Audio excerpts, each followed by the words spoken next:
Good evening, everyone. Okay, so how are you doing? Hopefully your semesters go smoothly by this time. Okay, so last time we've learned about fundamental duality theorem, right? So it does say, considering the symmetric primal dual pair, if both problems has the feasible solution, then they should have the optimal solution, and the primal optimal solution and the dual optimal solution should have the same objective function values. And if one of the problem is unbounded, either above or below, then the other problem must be infeasible. And like it says, if only one of the problem is feasible, then its objective must be unbounded. Also, we've learned that it is also possible that both problems could be infeasible, right, with an example problem. And last time we've also learned about the complementary Slang theorem. And this theorem tells us that for either a primal optimal point or dual optimal point, whenever a constraint of one problem is slack, which means unbounding constraint, then the corresponding variable in the other problem must be 0. Likewise, whenever a variable of one problem has positive value, then the corresponding constraint in the other problem must be tight constraint, which means must be equation. Okay? And today I will give you a couple of exercise problems in which you are required to use the complementary Slang theorem. Okay? So the first problem is very similar to the one that we've covered during the last time. So in this problem, we are required to construct the dual LP. And then by using the complementary Slang theorem, we will find the optimal solution for the primal problem. Okay?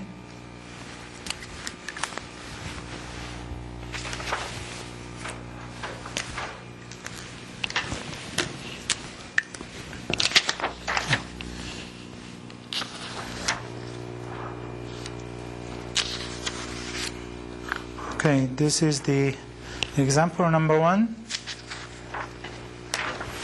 So this given problem, given LP, is minimization problem with greater than equal constraint and non-negativity constraint, non-negativity restrictions for each decision variables.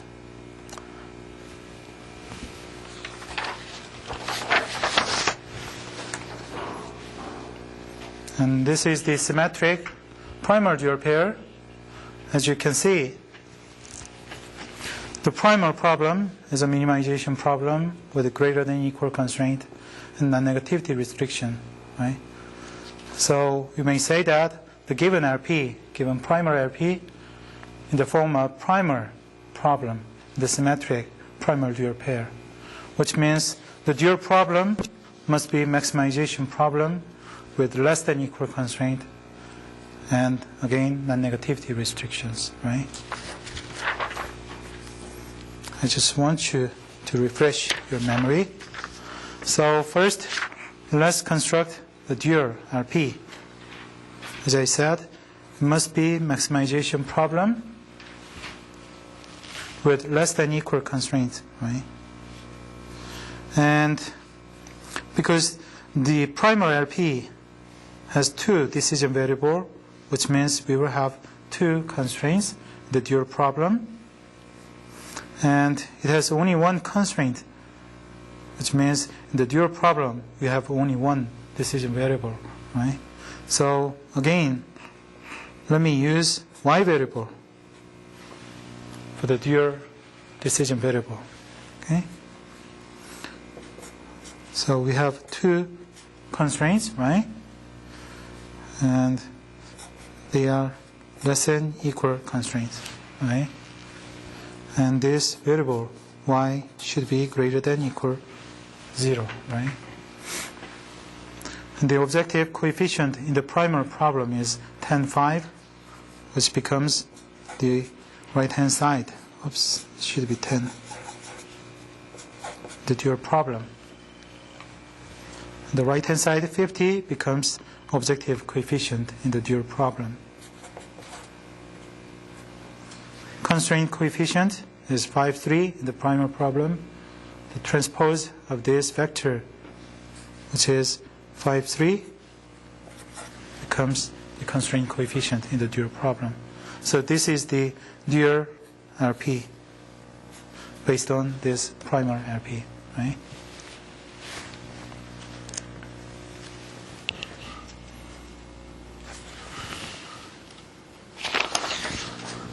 Now we are required to use the complementary Slang theorem and find the optimal solution for the dual, find the optimal solution for the primal problem, right?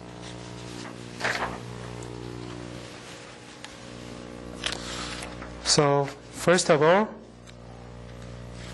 we need to get the optimal solution for the dual problem, right?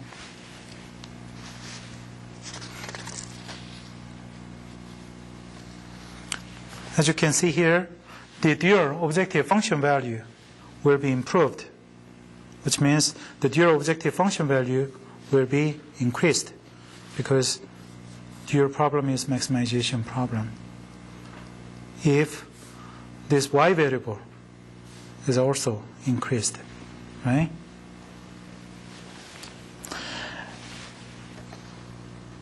And all these restrictions simplifies to y variable is greater than equals 0, or less than equals 5 over 3. Is that right?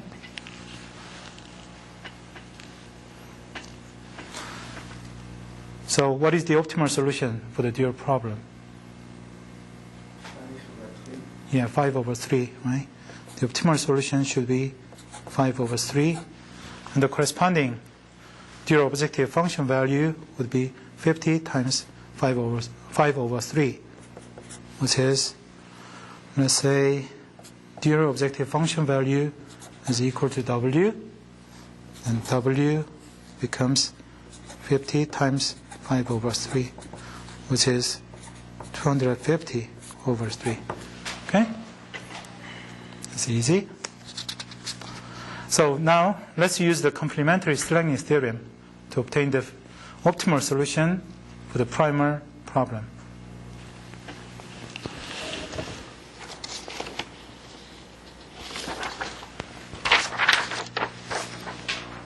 This is the complementary Slang theorem, right? So at the optimal point, like it says, whenever a constraint of one problem is slack, then the corresponding variable of the other problem is 0.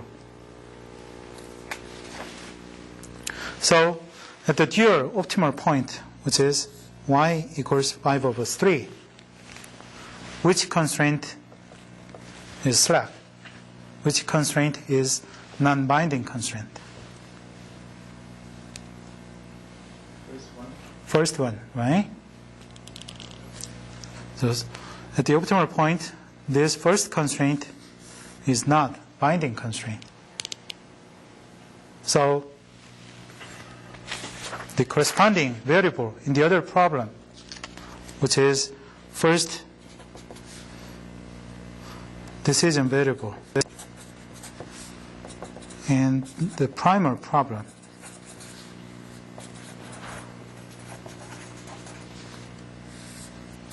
must be equal to 0, right? Which means x1 variable must be 0. Is that right?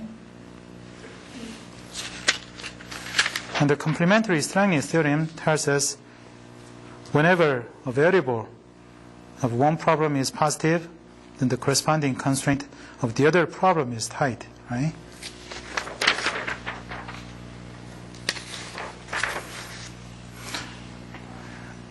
It's obvious at the dual optimal point, y equals 5 over 3, the dual variable, we have only one dual variable, which is y, has positive value at the optimum point, right?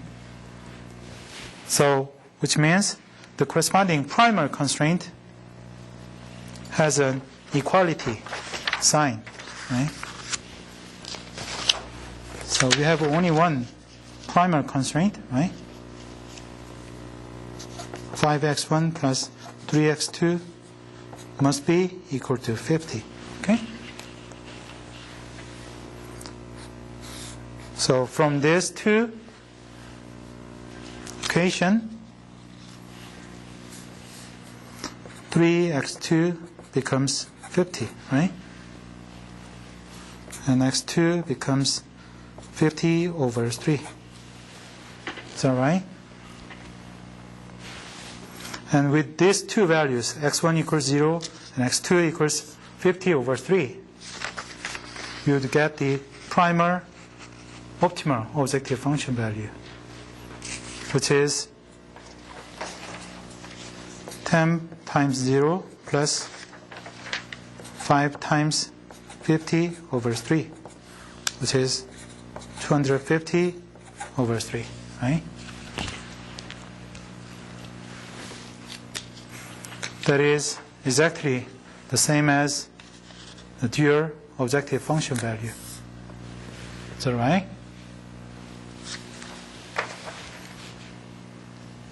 So this result satisfies weak duality theorem, right? It does tell the objective function value of minimization problem,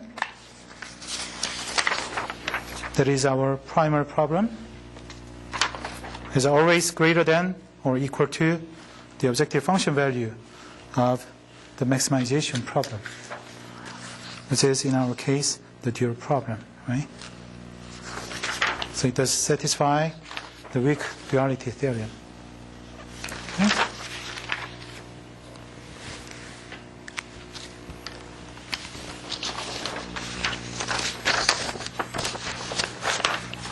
Okay, then let's take another example.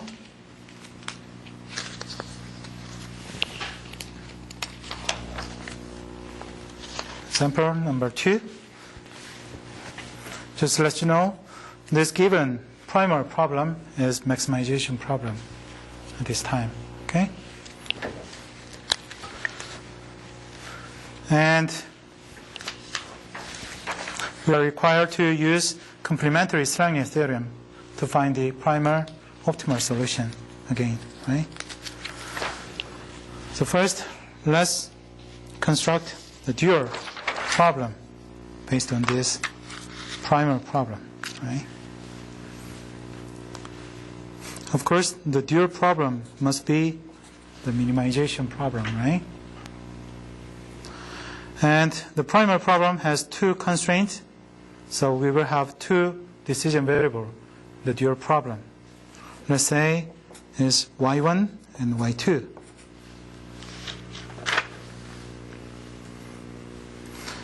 And the primal problem has two decision variables. So in dual problem, we will have two constraints, right?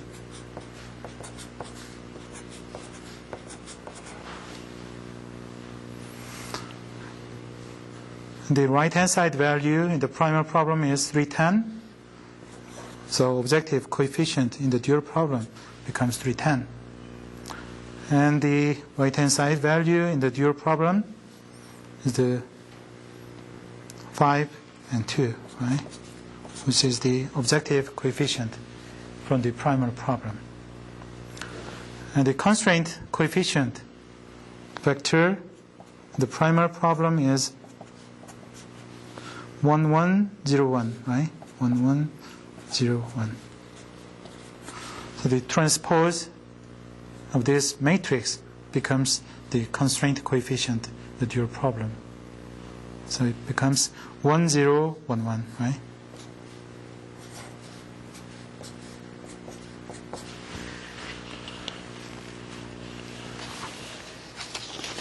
And to determine the sign of the variable and the constraint, we can use this table, right? Because in the maximization problem, first constraint is greater than equal sign, right? So in the maximization problem, first constraint, right, type of constraint is first constraint is greater than equal sign, which means the minimization problem, the corresponding variable, which is the first variable, must be less than equal sign. So y1 variable is less than equal 0.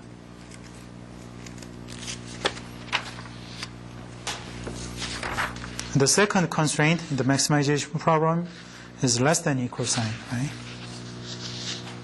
Second constraint in the maximization problem is less than equal sign, which implies that the minimization problem, the corresponding variable, the second variable must be greater than equal 0.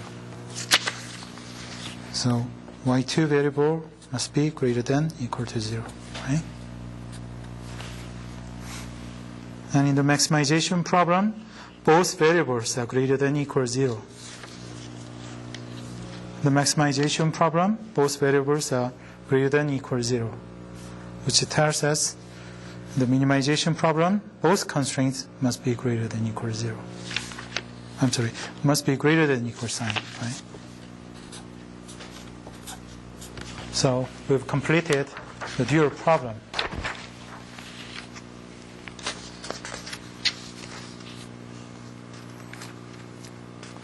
Now we need to determine the primal objective function value using the complementary Slang theorem. So first of all, we need to find the dual optimal solution, right?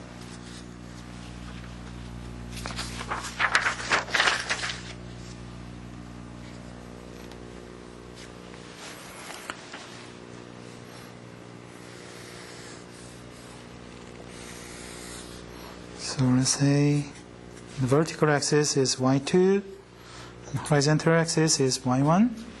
Okay. Then the first constraint would be something like this, 5 and 5. Second constraint is this. Okay, this is 2.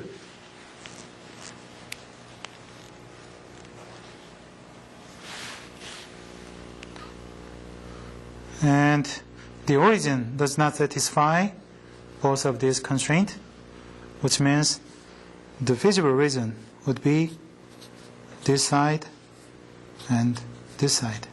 Okay?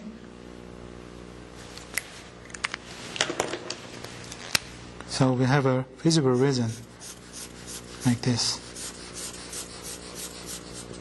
Okay?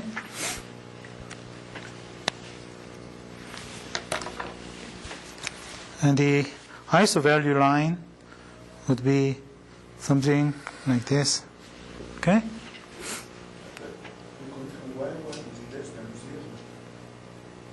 Y1? Oh, yeah, you're right. Thank you. So it should be the other side, right? This is Y1.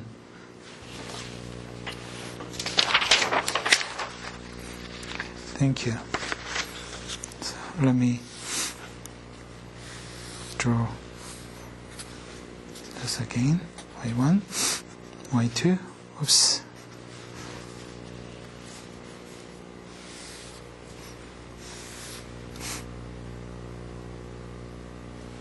Zero to 5, 5. Still, the feasible reason would be this direction and this direction. But like you said, the y1 should be less than or equals 0. So should be in this direction, right?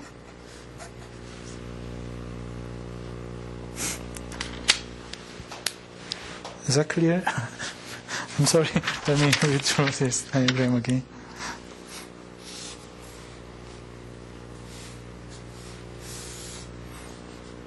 say 5 and 5. Still not very good.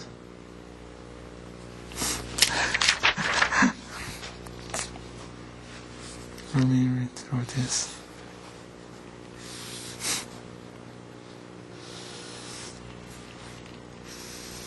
It's better.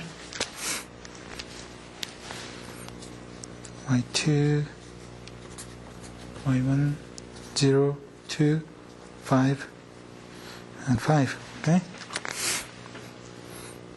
Feasible reason would be this direction.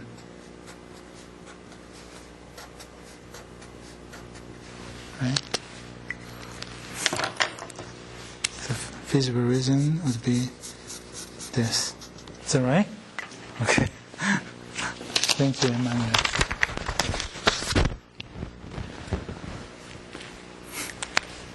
And the isovalue line would be something like this. Okay?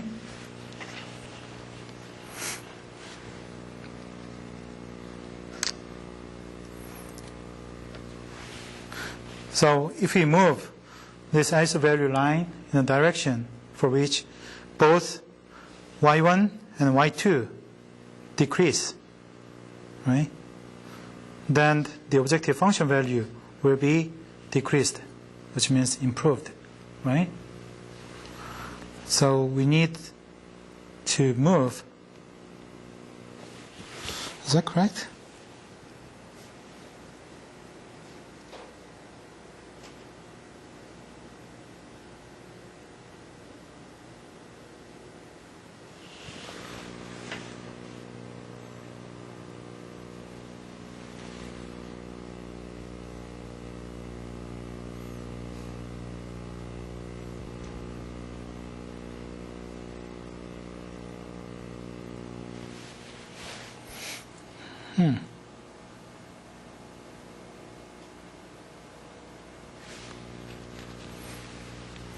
It looks like unbounded problem.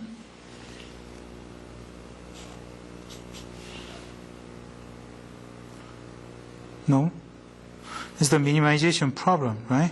So actually this is the optimum point, right? Is that right? So the optimum point is y1, y2 equals 0, 5. Is that correct?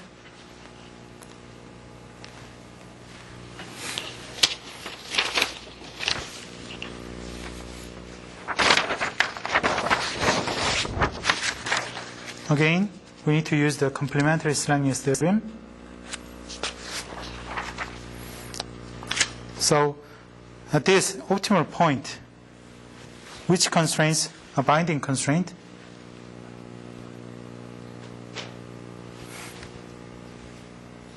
We have two constraints, which is this and this. Which one is binding constraint? This is binding constraint, right? Which means this is non-binding constraint, right? The second constraint is non-binding constraint, which means the corresponding variable in the other problem, the second variable in primer problem must have 0 value. Is that right? Which means x2 variable must be equal to 0.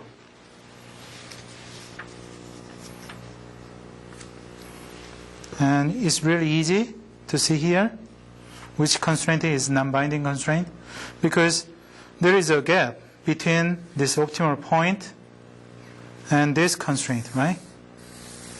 There is a gap here, which means this constraint is non-binding constraint.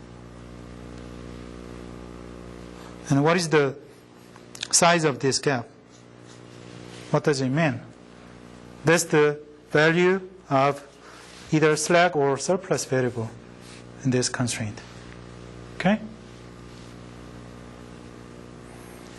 And of course, the first constraint is binding constraint, right?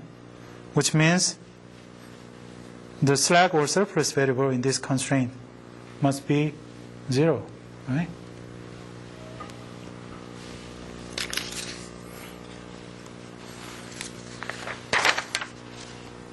And the complementary Slang theorem tells us about the positive values of the decision variable, right? So which variable has a positive value at this optimal point? It's very easy. Y2 variable, right? It has a positive value, which means the corresponding constraint in the other problem, the second constraint, right? Second constraint in primal problem has an equality sign, which means this constraint, x1 plus x2, should be equal to 10. Is that right? So using these two equations, you are able to determine x2 values, right? Which is 10. And x1 is 10, right? x1 is 10 and x2 is 0. So the g value would be 5 times 10 plus 2 times 0, which is 50. Is that right? Oh, we didn't get the dual objective function value. With y1 equals 0, y2 equals 5, dual objective function value would be 0 plus 10 plus 5, 10 times 5 is 50, right? That is the W value. Again, we have the same optimal objective function value for both primal problem and dual problem, right? So it does satisfy the weak duality theorem and the fundamental duality theorem too, right? Isn't it very easy? Okay. Okay, then let's consider another example. Example number 3. And again, for this example, we are required to construct the dual LP and then use the complementary Slang theorem to find the optimal solution for the primal problem.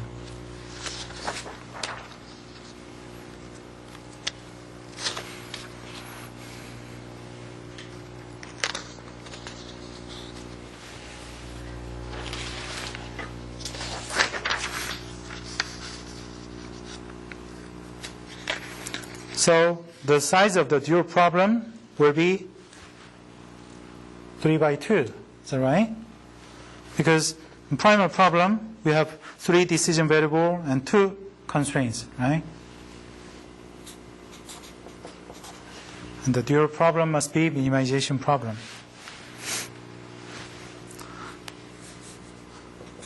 So again, let's use y variable for the dual variable.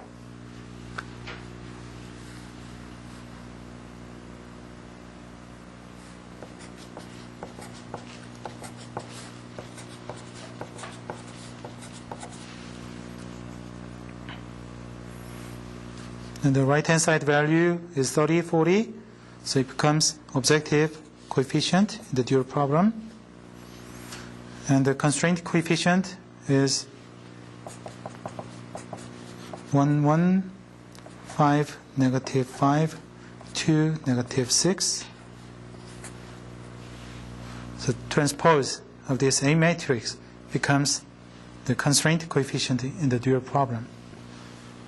1, 5, 2, 1, negative 5, negative 6.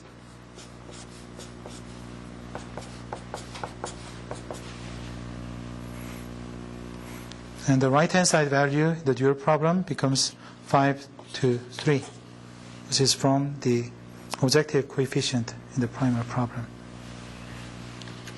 Again, let's use this table to determine the constraint signs in the variables. So in the maximization problem, all three variables are greater than equal sign. The maximization problem, all the variables has greater than equal sign, which means in the minimization problem, all the constraints must be greater than equal sign. Right? So it must be greater than equal sign, all of them. And in the maximization problem, the first constraint has equal sign. Maximization problem, the first constraint has equal sign, which means the minimization problem, the first variable must be unrestricted in sign. Okay? So y1 variable is unrestricted in sign. The maximization problem, the second constraint is less than equal sign. Second constraint is less than equal sign, the maximization problem, which tells us the minimization problem, the corresponding variable must have greater than equal to 0. The y2 variable must be greater than equal to 0. Right?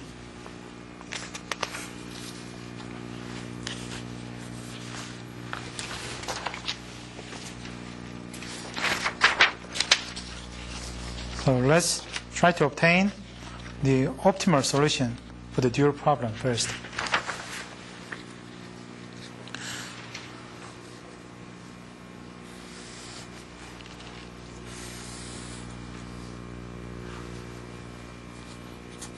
y1 axis and y2 axis like this, right?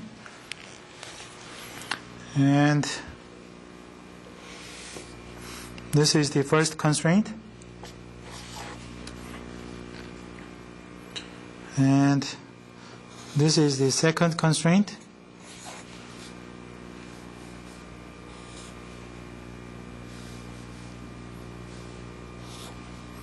And this is the third constraint. Okay?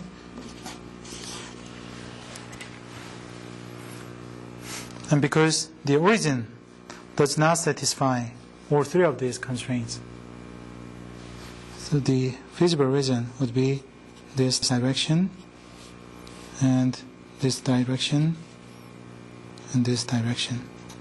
Okay? Which means the feasible region would be this area.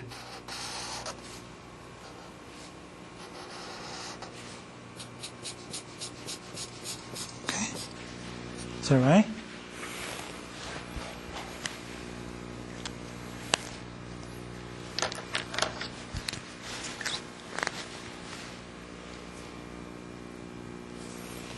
And the isovalue line would be something like this. Oops, it's not parallel. Should be careful. Okay?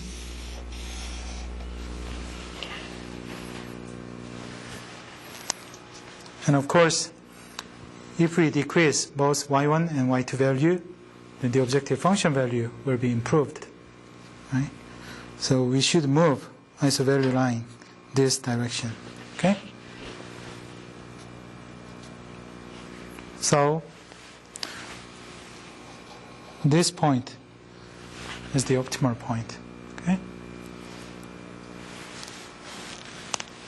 Which intersect the feasible region.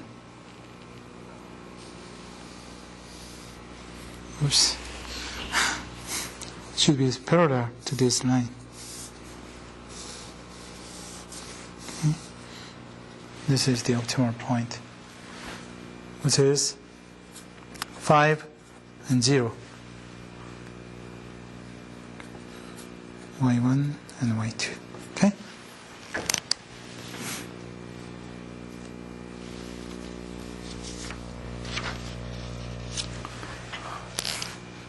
Okay, thank you.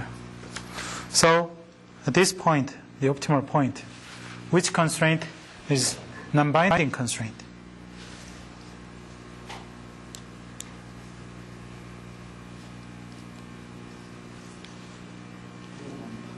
Two and three, right? Because if you consider the second constraint, there is a gap between this line and the optimal point. Likewise, the third constraint has a gap between them, right? So this second and third constraint are non-binding constraint, which tells us the corresponding variable in the other problem, which is second variable and the third variable, must be 0, right? And this optimal point, which variable has positive value? y1 or y2? y1, right? y1 variable has positive value, which means the corresponding constraint in the other problem. So in this case, the first constraint, this one, right? x1 plus 5x2 plus 2x3 is equal to 30. Well, it's already, we have an equation there. Anyway, using this two equation, we are able to compute the optimal solution for the primary problem, right? So this term becomes 0, this is 0. So x1 is 30, right?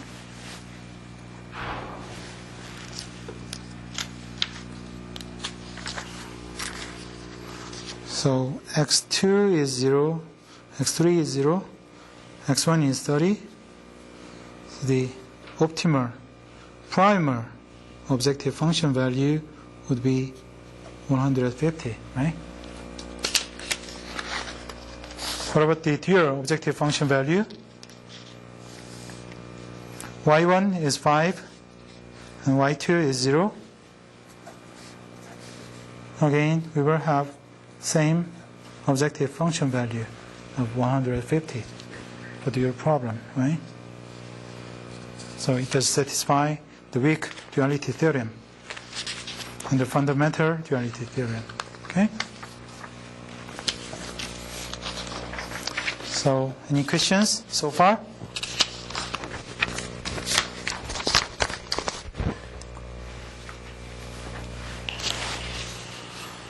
Now, let's solve the in-class exercise problem. Just to let you know that the following two in-class exercise problems requires LP basics, such as basic and non-basic variable and the graphical method and the complementary Slang theorem for dualities and so on. Okay?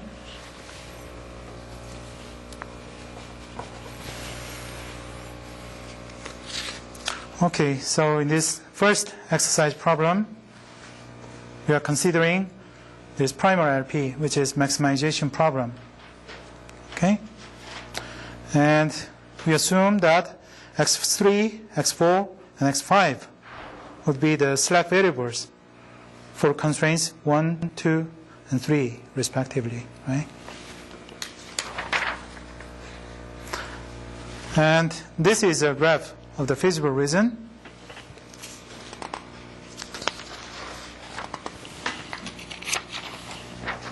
The first question is, the feasible reason is a polyhedron with 5 edges like this, right? 1, 2, 3, 4, 5. So we have 5 extreme points inside the feasible reason. And you are required to indicate which constraint defines each edge by leveling the edges on the graph using the numbers 1 through 5 to the right of the constraints above. Let me give you 30 seconds.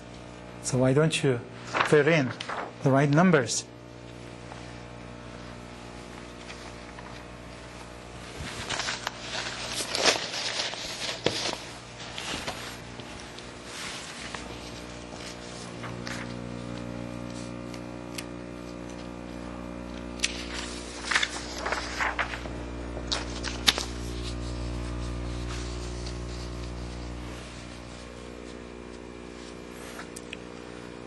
So the first constraint can be rewritten as this. x2 is greater than or equals x1 minus 4, right? So the the x2 intercept is negative 4. The slope is 1, right?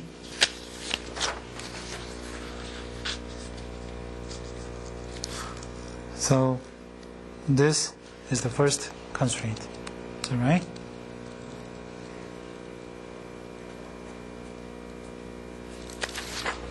And second constraint is x2 is less than or equals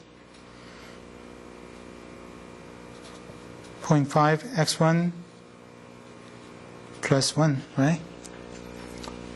So it has a slope of 0.5 and x2 intercept of 1. So this must be the second constraint, right? And this one should be third constraint. And the non-negativity restrictions would be like this, right? This is 4 and 5. It's all right? It's pretty easy.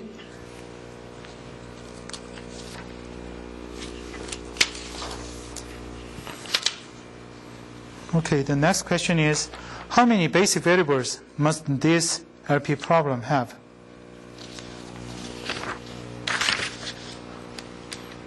So how many basic variables do we have?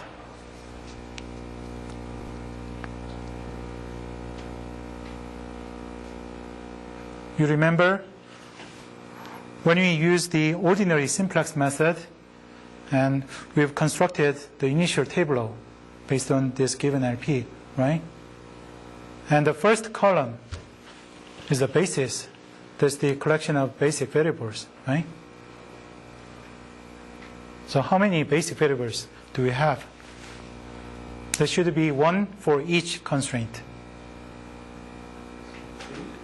Yes, 3 and the objective function value, which is negative g, okay? So I would say the answer for the second question would be 3 plus the objective, which is negative g. Something like that. Okay?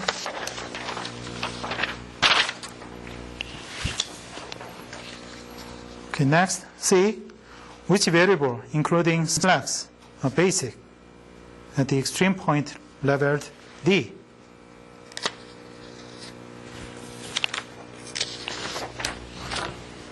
Extreme point D is here, right here. Okay? It's too small. Is that all right? So which variables are the basic at this point D? Excuse me.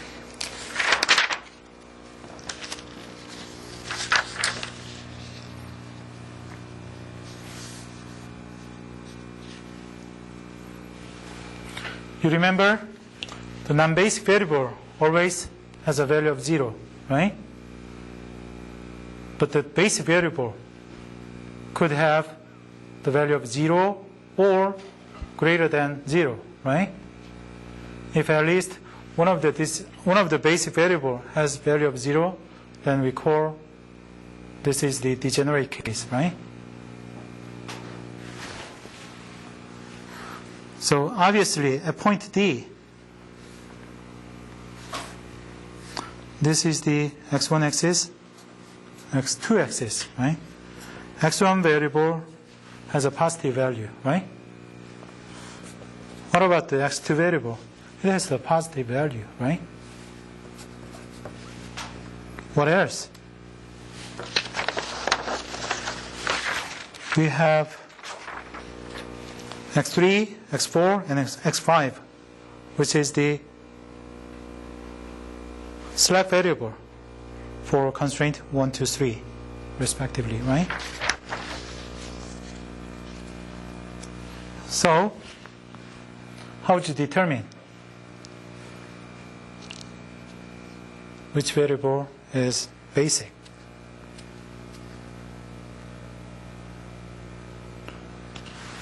It must be either x3, x4, or x5, right?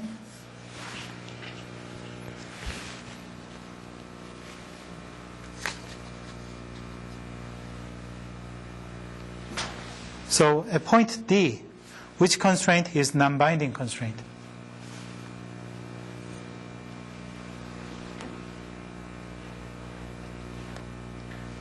The first constraint is non-binding constraint, right? Yeah, but at this time, just exclude the non-negativity restrictions, okay? Just one, right? And both both the second and third constraint is binding constraint, right? And I said the size of this gap is the slack or surplus variable on that constraint, right? What is the slack variable for the first constraint? That is x3 value, 3 variable, right? Which means x3 variable must be positive value, okay?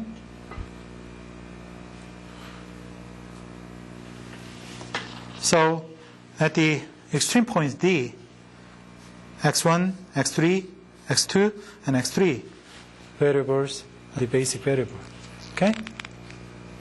And all others, like x4 and x5, are the non-basic variable. Does that make sense?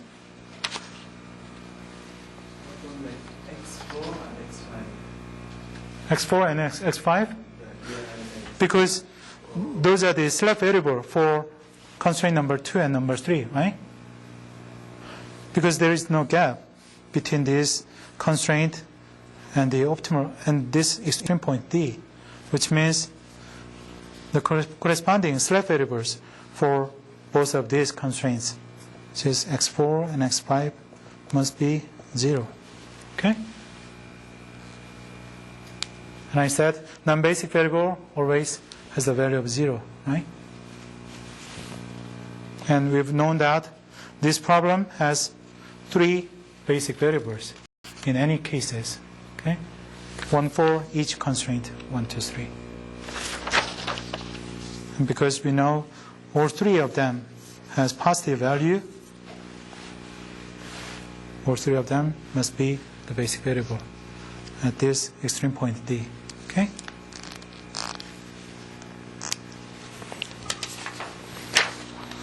Okay, next question is, suppose that during the simplex method, a move is made from the extreme point labeled D to the extreme point labeled C. Then which variable entered the basis? And which variable left the basis?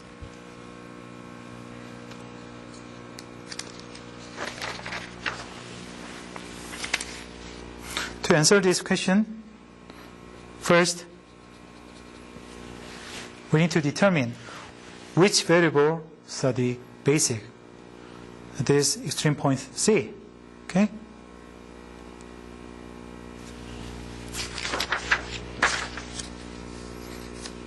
Of course, at this point C, both variables x1 and x2 are greater than 0, right?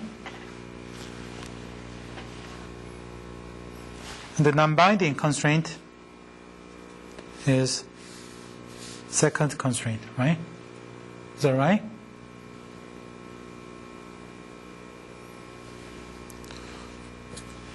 what is the slack variable for that second constraint? Is x4, right?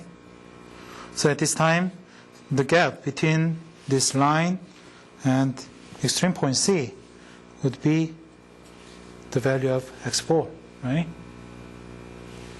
So x4 variable must have positive value. So at point C,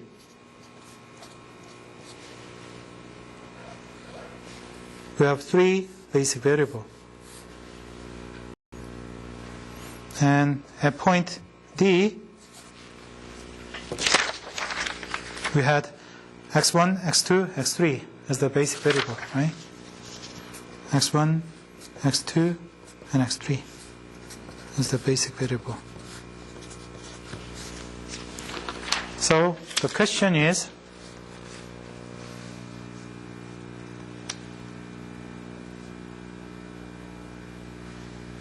which variable entered the basis and which variable left the basis as we move from the extreme point D to the extreme point C. Okay? So how do you answer for this question? I'm sorry?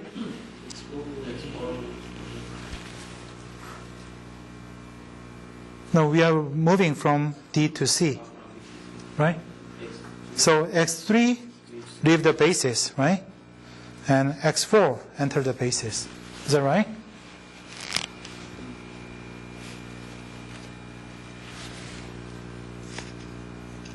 Is that clear? Okay. Please interrupt me if you cannot follow me, okay? Okay, next question is E. What is the total number of basic solutions of the system? How do you determine the number of basic solutions?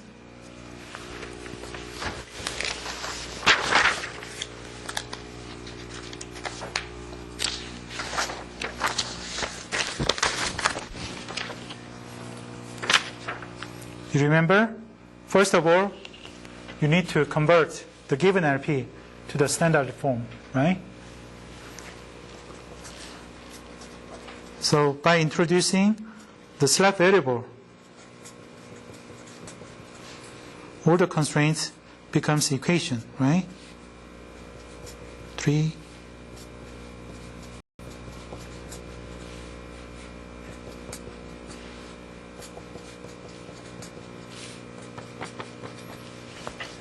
becomes 4, 2, and 6, right? And both variables, no, all the variables x1, 2, 3, 4, 5 are greater than or equal to 0 for all I could be 1, 2, 5, right? So this is the standard RP.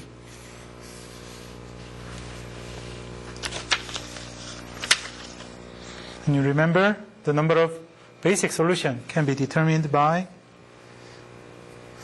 number of variable, which is 5 in this case, right?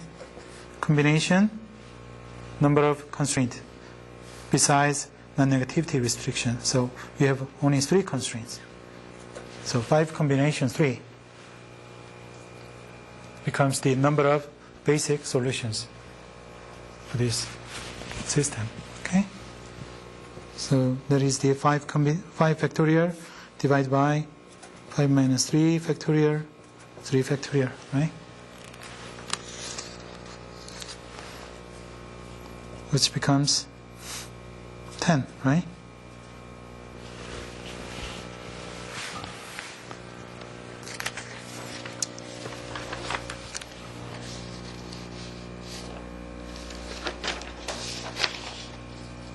Okay. And it also asks how many of these are feasible and how many are infeasible.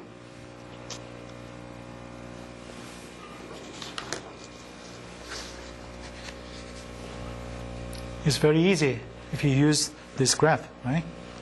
Because we've already determined the feasible reason And it contains 5 extreme points, right? So 5 of them is the basic feasible solution, and other 5 are the basic infeasible solution. Okay?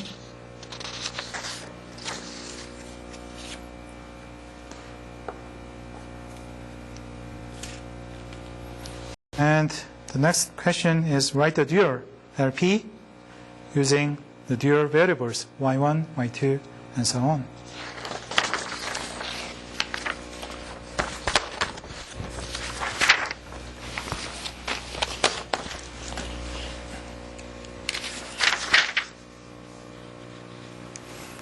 So the dual must be minimization problem, and it has 2 constraints and 3 variables, right?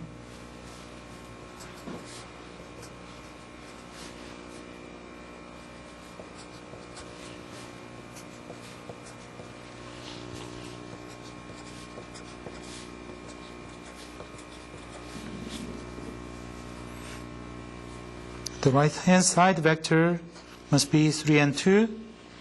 Objective coefficient must be 4 to 6. The constraint coefficient is 1, negative 1, negative 1, 2, 1, and 2, right?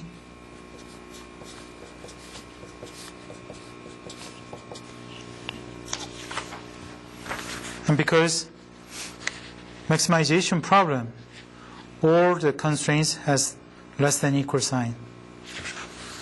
The maximization problem, all the constraint has less than equal sign, which tells us in the minimization problem, all the variable must be greater than equal sign, right?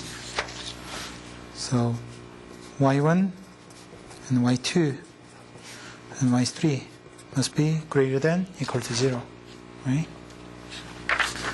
And in the maximization problem, both variables are greater than equal to 0. Maximization problem, both variables are greater than equal to 0. So we may say that the minimization problem, the corresponding constraints is greater than equal sign, right? So both of constraints must be greater than equal to equal sign. So we have completed the dual problem like this. Okay? Okay, the last question is, given the point C is optimal with objective function value of 46 over 3, what does the complementary Slang theorem tell us about the optimal solution Y of the dual problem? And we are required to check everything that must be true according to this complementary Slang theorem.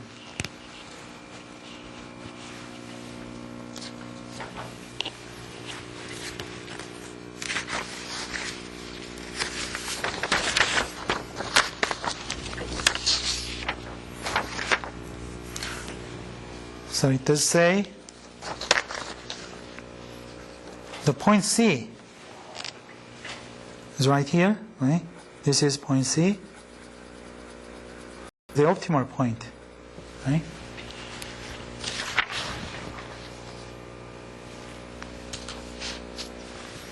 So at point C, which variable has positive value?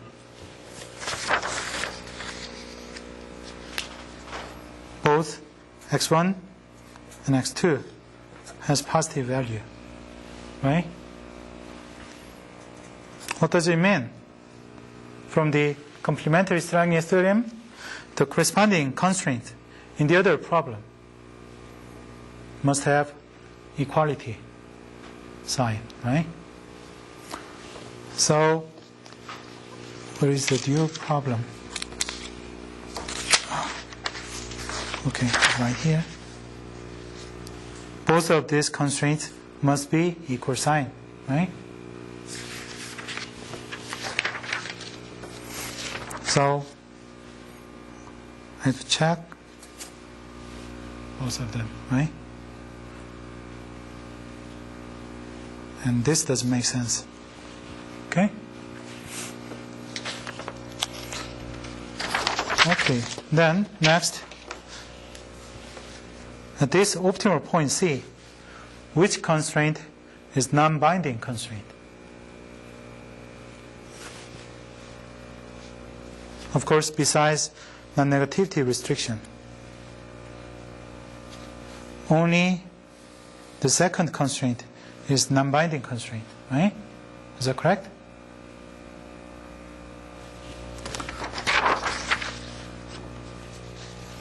So the second constraint is non-binding constraint, which tells us the corresponding variable in the other problem, which is y2 variable, must be 0. Right? That's it. So you must check this. Okay?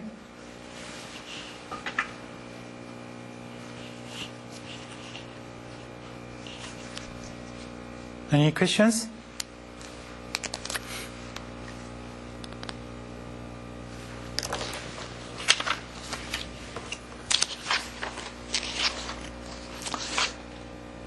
I don't think I'm able to finish up the second exercise problem, so I'm going to do this for the next time. And please let me know if you have any questions regarding what you've learned so far. Okay? And I would say this complementary Slang theorem is very important for the duality topics. So if I were you, I will try to understand today's exercise problems. Okay? Okay, thank you very much. I will see you next time.